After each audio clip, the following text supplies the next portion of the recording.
কেমন আছে আমার বন্ধুরা? আশা করি তোমরা সবাই ভীষণ ভালো আছো। আর আমি তো সকালের কাজকর্ম সেরে, স্নান সেরে, পুজো সেরে চলে এসেছি রান্নাঘরে। আজকে আমার রান্নাঘরে কি রান্না করছি সেটাই তোমাদের সাথে একটু ছোট্ট ভিডিওর মাধ্যমে শেয়ার করতে এলাম। কারণ অনেকে হয়তো ভাবতেই পারো যে এটা গল্প করার কি আছে, যেহেতু প্রফেশনাল মোড অন করেছি সেহেতু ভিডিও দিতেই হয়। আর যেহেতু রান্নাঘরেই মানে বেশিরভাগ সময়টা আমাদের রান্নাঘরেই কেটে যায়, তাই রান্নাঘরের টুকিটাকি নিয়েই ভিডিওগুলো আমি বানাই।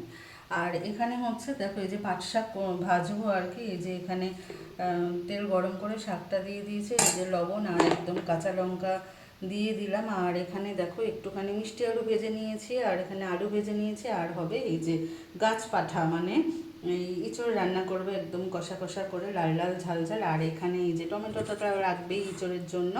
আর এখানে পাট শাকের পাতাগুলো গোটা গোটা রেখে দিয়েছি।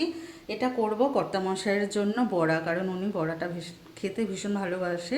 তো এটা খাবার আগে করব, একদম গরম গরম বেসন দিয়ে ভেজে দেবো। তো চলো রান্না বান্না হতে থাকুক। আরও দেখা হবে তোমাদের সাথে অবশ্যই পরে। আর ওইখানে দেখো একদম উপর দিয়ে সেদিন দেখে চটলাটা পড়ে গেছে, আর ঝড়ে পুরো একদম ওই সাইডটা পুরো বালি পড়ে কি অবস্থা হয়েছে।